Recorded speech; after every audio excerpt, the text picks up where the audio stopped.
Let's pray. Father, thank you for the Commonwealth, her history, but more than that, her present, the girls in this room. But I want to ask that you would really capture their hearts and make them world changers. Lord, give us understanding of the past so we can affect the future. In Jesus' name, amen.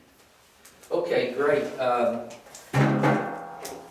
We are going to go on to the Civil War today. And let me start by asking if you all know any of the names for the Civil War. Anybody know another name?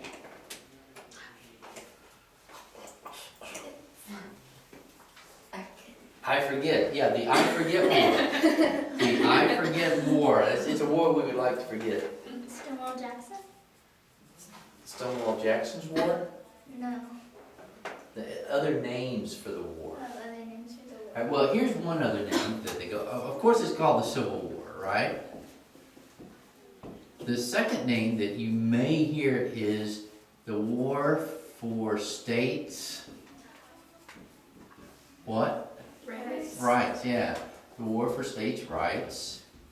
Another one is the War against what?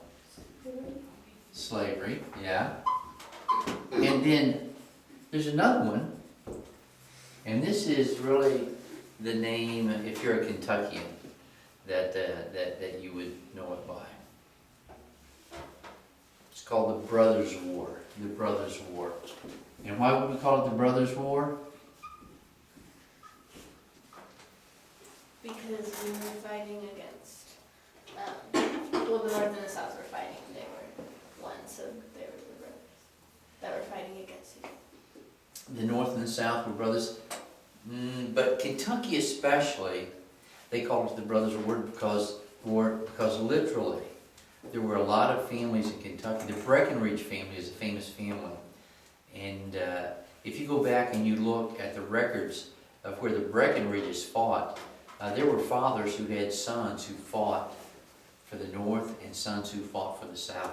So it would literally be like you and Michael being in a war. You're fighting on the north side, he's fighting on the south. You all could literally meet each other face to face with your guns on a battlefield. Fathers would go to war for the North or the South, and their sons would be on the other side. And so it was a very, very unique war, but especially in Kentucky and other states that were border states. Okay? So it's the Civil War. Let me give you just a couple of overall facts today. We'll get more into the details later. But about 1 million people died.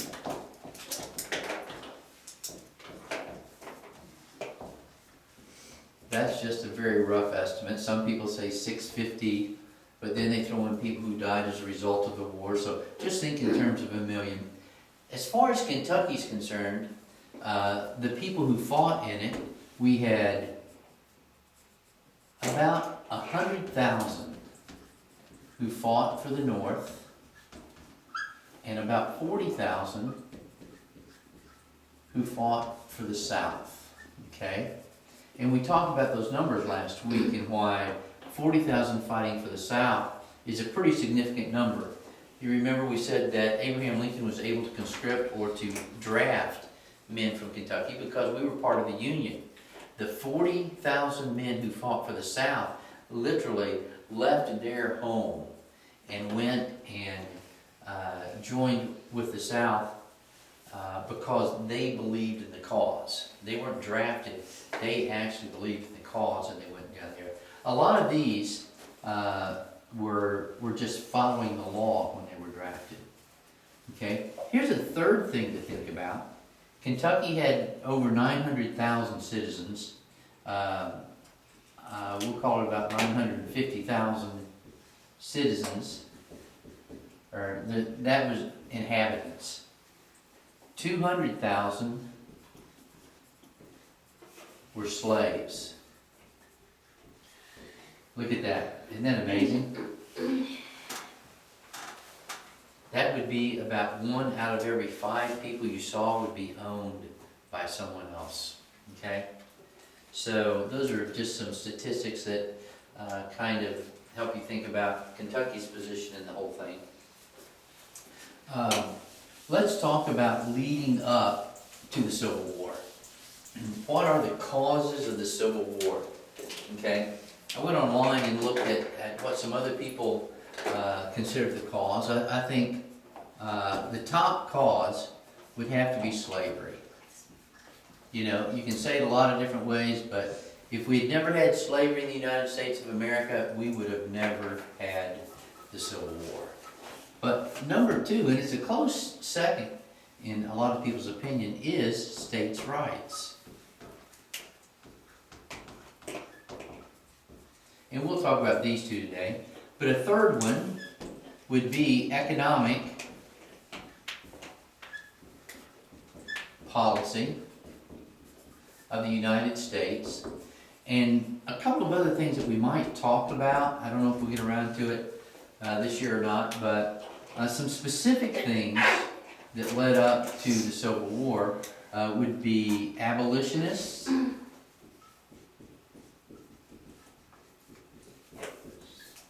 and the election of Abraham Lincoln.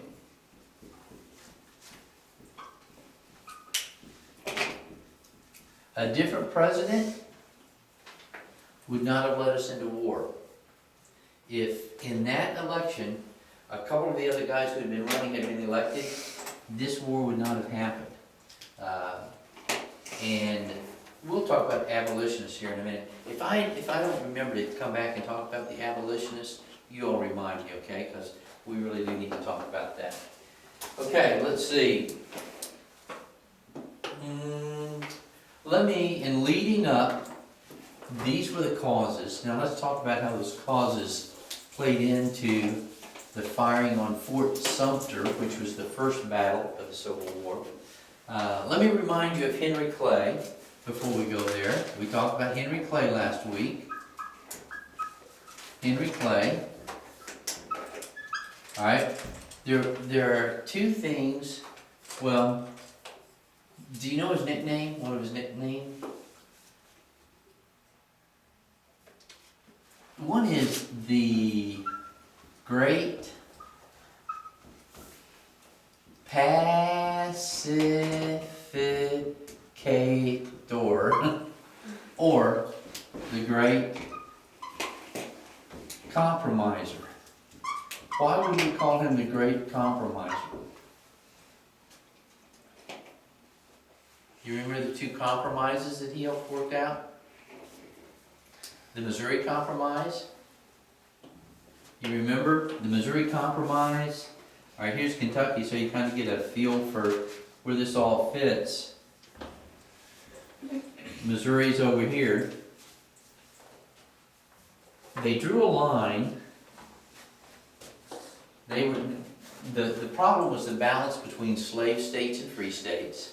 Remember, they drew the line at it's like the 36-30 parallel, and they passed a law in the United States of America that Missouri could be admitted as a slave state. Okay? But there would be no other territory north of this line that would be admitted as a slave state. Okay? Maryland was already a state. It was a slave state. Virginia was already a slave state. Washington, D.C. was a district, but there was slavery there. But they drew a line and they said anything south of here could be admitted as a slave state. Anything north couldn't. In other words, this was the last portion of land that could become a state. That was the Missouri Compromise. Okay? But then, much later, near the end of his life, around 1850, he came up with the Omnibus Bill. Do y'all remember last week we talked about that thing where they had so many different things that they were trying to work together to balance out? One of the things is they strengthened the fugitive slave law. Another one, they admitted, I believe, another state as a free state. And they decided about Texas and California and Arizona, and they tried to balance all that together, and they called it the Omnibus Bill, which was the last compromise that Henry Clay tried to put together. So he was called the Great Pacificator, the Great Compromiser, because he was dealing with the admission of new states and this balance, and it all centered around slavery. They knew that this was a problem, okay? So we're talking about what leads up to the Civil War, and I like the way your book puts it. So let me just read the book to you.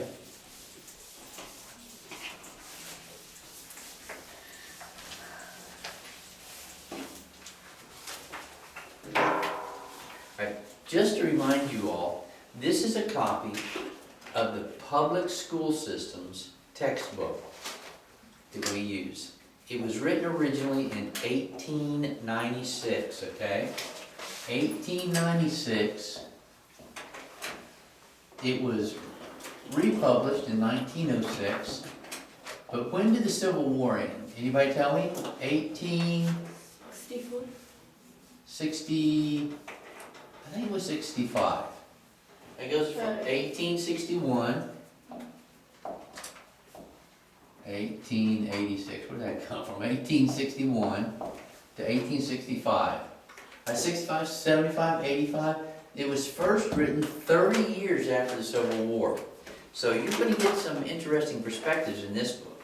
It's not like being here 100 years later, 150 years later, and thinking back. They were just 30 years out of it, okay? So let me read the way Mrs. Kincaid begins this chapter on the situation in Kentucky. Long before the peal of thunder and the flash of lightning announced the downpour of rain, forces have been at work in the heavens to produce a storm. Well, long before the outbreak of the Civil War, events had been slowly tending toward the inevitable conflict. Does anybody know what inevitable means? Unavoidable? Unavoidable. What did it be? Unavoidable. It's going to happen. It was moving towards something that was going to happen. Things had started. All right? With the first slaves introduced upon American soil began the conditions which brought about the final tragedy. So when did the Civil War begin? What started the sequence of events that led to the Civil War? When they first brought slaves to the United States of America. Bar none, the second most evil thing that has happened in the United States of America was the introduction of slavery. I believe the most, or the greatest atrocity would be the legalization of abortion. I think they border on being equally evil. To own another person is deeply wicked. The only thing I can think of that's more wicked than that is to kill them in their innocence. Okay? And so, according to Miss Kincaid, this problem began when we introduced slavery, and this would be probably back in the 1600s. Very close to the time that the Pilgrims ended up here. There were slaves brought over, okay? And so, from the very beginning, the seeds were sown. Somehow, mankind had compromised and had developed a society that felt they were superior to others, and specifically to Africans, and it ended in our Civil War. All right? Of course, there were many branches that grew out of the main vine, that is, the slavery question. And one was so important and grew so rapidly as time went on that it seemed to many to be the parent vine, the original source of the controversy. Okay, can anybody guess what this second one is? You should be able to get it.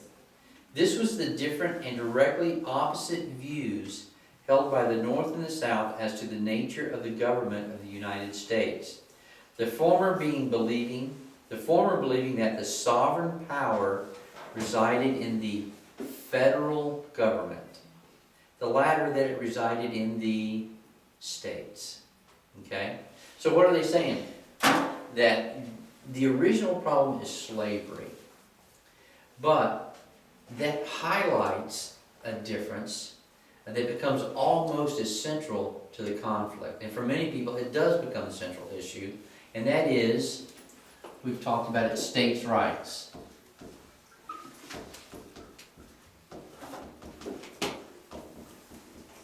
So the North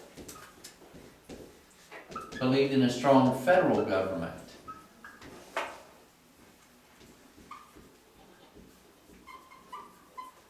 The South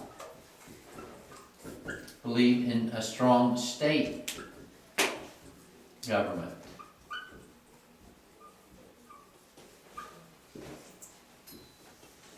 All right, and the word federal, I forget, is it Star Trek or is it Star Wars where they have the Federation?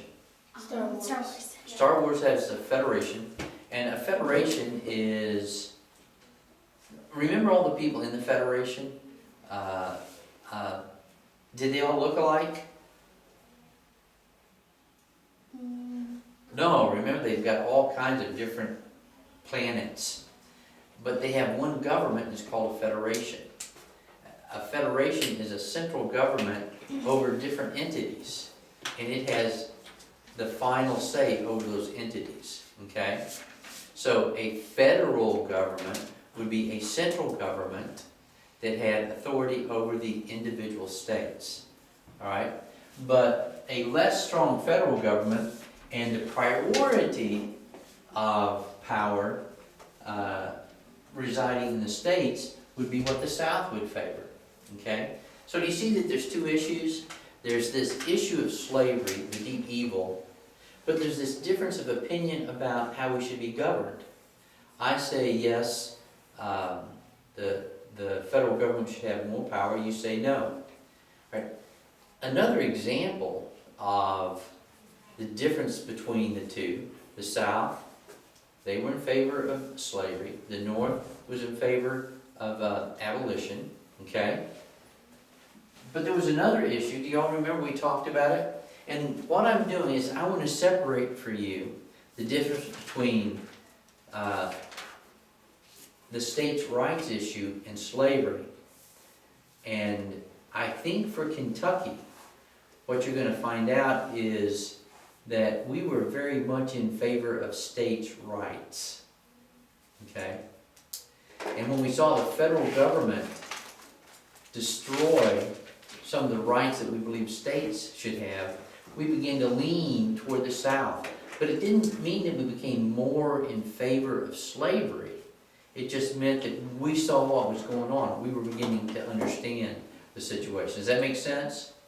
Okay. Let's see. Is the eraser under my book? Yeah, it is. All right. So, let me write it up on the board this way, because this is very, very hard, because my students know that I hate the Civil War. I think it was wrong. I'm against it. It was a bad thing, that's what I say. But, here's the problem. When I say that, you automatically think, oh, then he was in favor of slavery. No. And it's very hard to separate them. So I want you to look at a different issue between the North and the South, and that was the economic policy of tariffs. Okay? Basically, because there were more votes in the North, they passed tariffs on goods that went and came from Europe, all right? So if goods came from Europe and we had to buy them, we had to pay an extra tax, okay? So it cost more, right? Well, they were making the same things up in the North. And so the people in the South, they could buy their goods from Europe and pay the tariff, or they could just buy it from the North. But that wasn't fair. It was an unfair advantage to the North. It forced the South to buy from the North rather than to let a free market, South buy cheaper goods from Europe. Does that make sense? So let's say the people in the South said, wait a minute, we're tired of the superior vote in the North always oppressing us. We're going to leave the Union. Okay? Let's say slavery didn't exist, and they left the Union because of tariffs. Then a lot of people would say, oh, the battle was over tariffs, right? But really, an issue is, hey, if you states start dominating and it's to our disadvantage, do we have the right to secede? Do we have the right to leave? Okay? Now remember, it indeed did start with slavery. But it highlights this issue of federal and state government. So did the state have the right to secede? Okay? That's number 2. All right, as far as the causes. Now, the result of the Civil War was that the North won. All right, in regard to slavery, the slaveries were freed, and we'll talk about that in a minute. But the other thing that happened was the federal government won. In other words, they maintained the power to force states to remain in the Union. It was decided that states could not secede through the Civil War, which automatically tipped the balance to the federal government.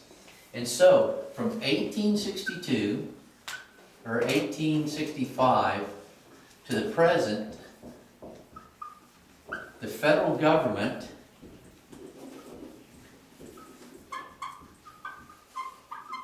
has grown.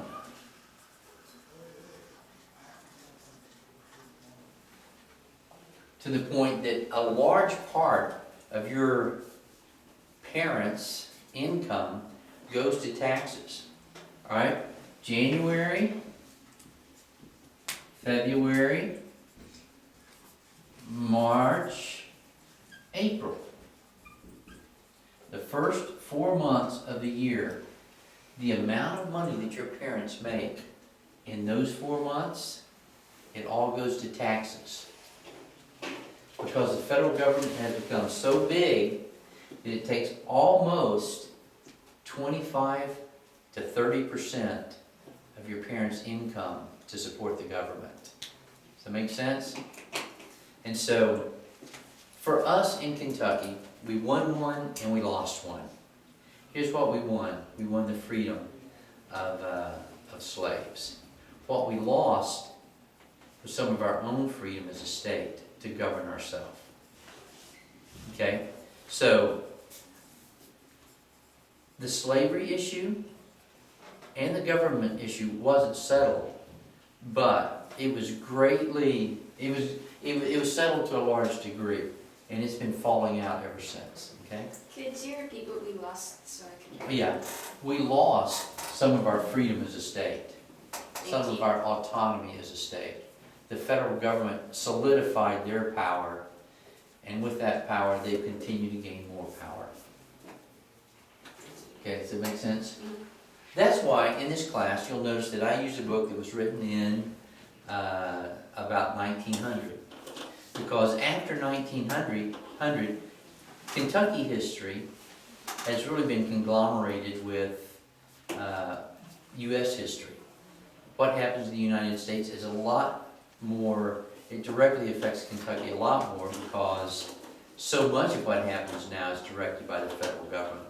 When we were much more autonomous, what we did and how we lived was very unique state by state. Okay? All right. So let's talk about slavery first. And then we'll talk a little bit more about the federal government. All right, slavery was a problem. 1 out of 5 people in Kentucky, they were slaves. And remember this, in the 1600s, slavery was in the North and the South. Okay? There was slavery in the North and there was slavery in the South. In the North, you had people who were for slavery and people who were against slavery.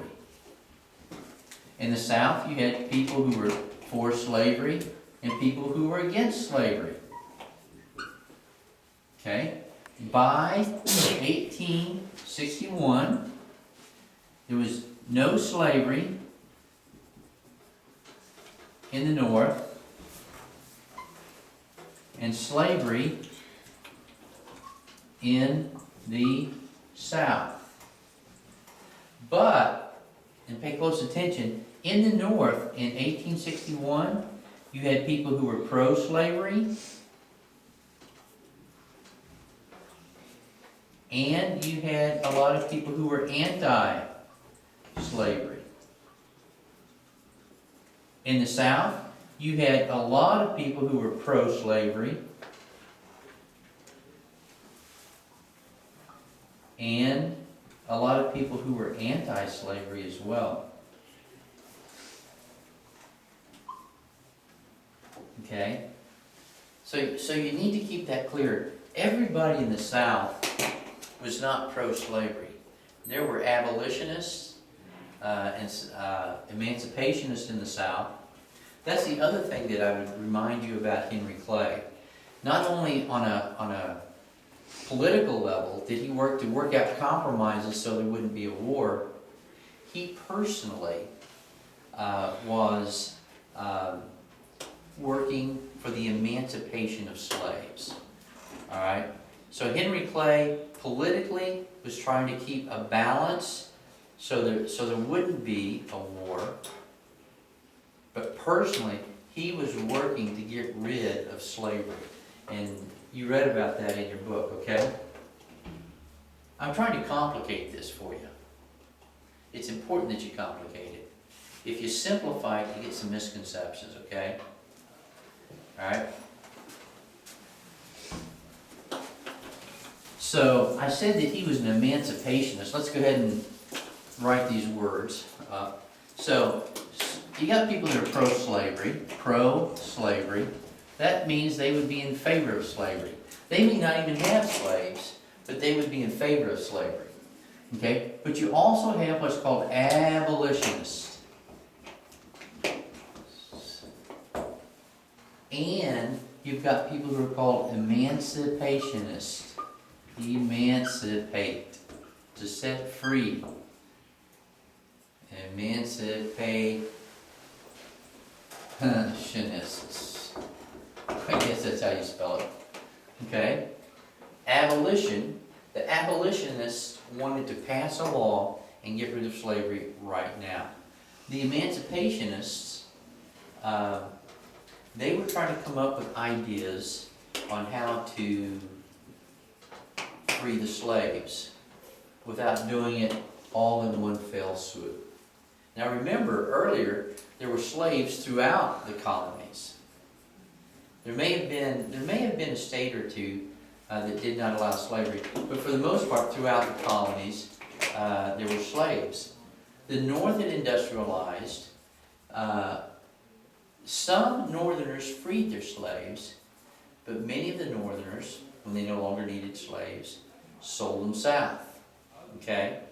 Now here we are a few years later, and this war is breaking out, and abolitionists want to free the slaves. The emancipationists want the slaves to become free through some kind of process. Okay? Henry Clay is a good example. By the time of his death, or at his death, his slaves were freed. Okay? And so they were looking for ways to free the slaves. Let me ask you this question. If you lived during this time, who would be pro-slavery? Anybody? Who would be an abolitionist? Get rid of it right now. You should not live one more day in slavery. And I think it's worth a war to set you free. Raise your hand.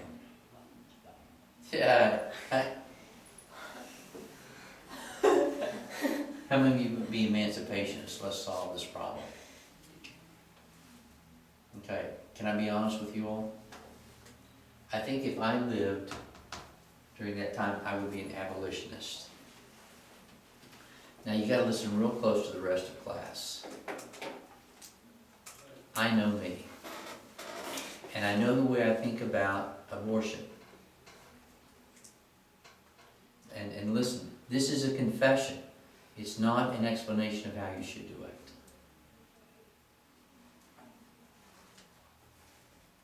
But sometimes when I was younger, I would think, if I saw a man raise a sword to kill a kid, and I had a gun in my hand, I think I know what I would do. I think I'd shoot him. So I took the next step and I thought, so what if the baby's only about this big? And the sword's only about this long? And I know where there's a guy that's going to do that. What would I do? Now add to that the fact that there's already hundreds, thousands of people who have picked up guns and they're like, let's kill all these people that are murdering the babies. This is not right, okay? But I know me. I think it would be very easy for me to jump on that bandwagon and say, yeah, I'm going with you. We're going to save those babies. Or, in this case, we're going to set these people free. Even if it means killing 1 million people, we're going to set them free. But looking back, having the knowledge of what happened as a result of that war, if I could know what I know now and go back, I think, I hope, I would work hard for emancipation. You know, my favorite stories from this period of time are these guys, and I'll read you one next week, are these guys who bought slaves and set them free. They'd go to auctions, buy them, and set them free immediately. You know, that would be the best of all worlds. So, and here's the reason I wanted to share that with you. I think we all think in our time, we're bound by our culture. And so we're like, oh yeah, I'd be an emancipationist. I wouldn't kill people. But I think in that time, some of us would. Maybe not all of us, but some of us would. See, does that make sense? And there's something we're going to read in the book here in a minute, and I want you to see how people can be bound by their time, all right? So, but Henry Clay was an emancipationist, and so he was working to maintain a balance, yet at the same time trying to come up with a plan for the slaves to be set free. All right. Okay. After the war, there's a thing called Reconstruction. Okay? Reconstruction. And that just basically has to do with how the government rebuilt the South after the Civil War was over. Okay? So all the slaves were set free. But here's the problem. Their situation was not improved. Okay? Last week was Martin Luther King Jr. Day. All right? There are two people who are key in what people would consider rights for African Americans. One big name is Abraham Lincoln, and the other name is Dr. Martin Luther King Jr. Okay? I do not like what Abraham Lincoln did. He could have prevented that war. Any other candidate who had been elected, other than one guy, would have prevented that war. Abraham Lincoln precipitated that war. That war should not have happened. Because, and following that war, during Reconstruction, the North did very little to improve the life of the freed African slave. As a matter of fact, for 100 years after that war, life in America for an African American was less free, less, they had less rights, fewer rights than white Americans. And so in the 1960s, Dr. Martin Luther King became sort of the figurehead for a movement that was called civil rights. But here's the difference. He did not pick up a gun. He did not incite violence. But he promoted a thing called peaceful protest. And so his approach to the inequities between blacks and whites was peaceful protest in a process by which people were moved and touched by speaking out and helping people understand the situation and appealing to the moral right of equality. And so, as a result of Dr. Martin Luther King, about the only people that lost their life was him. You know, he got shot by some white bigot. Abraham Lincoln was responsible for allowing a war in which over 1 million people ended up losing their life. And so what's my point? What's the point of this class? Slavery was wicked and slavery was evil. The solution was a civil war, and I'm thankful that the slaves were set free at the end of that war. But war itself should never be our first course of action. You are going to end up in situations where there is conflict and it needs to be resolved. Violence is never the first recourse. It may be a final recourse. There may be situations that it's not going to be solved, but this was a wrong decision. We're going to get together with the guys and we're going to watch a movie. It's called Amazing Grace, and it's the story of slavery in England. And slavery in England ended through a process, not a war. As a result, the Reconstruction and the situation of freed slaves in England is completely different than here in America.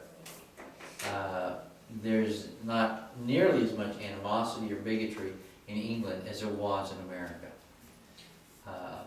And you know, in some places we still have that problem. But I think by your generation, we're much further along than we were when I was your age. If you think about it, when I was your age, I knew people whose parents had been slaves. That's ancient, isn't it? Okay. All right, let's see. Seems like there was one other thing we were going to talk about in class today. Oh yeah, yes? I'm sorry, you were... Yeah, we got to the thing on abolition. I wanted to read something out of this book. And again, one of the things that we're interested in at Mars Hill is the whole idea of worldview. In other words, people think certain ways. Governments are established a certain way. People have different ideas about how life should function. Of course, this whole idea of slavery and ownership of other people and equality of races is founded in a worldview. How many of you all like Miss Breckenridge? You've enjoyed her book. How many of you think she's a Christian? Well, some of you don't like her. How many of you like her? You know, she was an educator. Have you two talked? Y'all keep looking at each other. Why do y'all keep looking at each other? Are you going to say you like it? Are you going to say you like it? Well, I didn't bring this up until today because I wanted to create somewhat of amicable relationship between you and Mrs. Kincaid. I didn't want you to think she was a bad lady, because I wanted to read this to you after you have a certain opinion of her, okay? Let's see if I can find it. Oh, yeah. All right, this is what's written in the book. Being a slave had sore trials, but they realized that they would always be provided for. They knew nothing about the life into which they would be taken. Moreover, the careless, irresponsible existence they led made them unthinking. They lived for the moment, and if they could steal off at night to meet together at some neighboring quarters for a dance, they gave themselves up to the frolic with reckless disregard of the punishment which might follow on the morrow. Those dumb slaves. They'd run off and have a party, and they wouldn't even think about the fact that they're going to get whooped the next day. Dummies. What about the dummies that were whipping them? But, alright, but let me go back. Mrs. Kincaid taught teachers how to teach. She wrote this book. She was highly respected in Kentucky. And this is the Kentucky state textbook. Alright? So, I want you to like Miss Kincaid. But I want you to understand that she was wrong in the way she thought. But much of that had to do with the culture that she lived in. Does that make sense?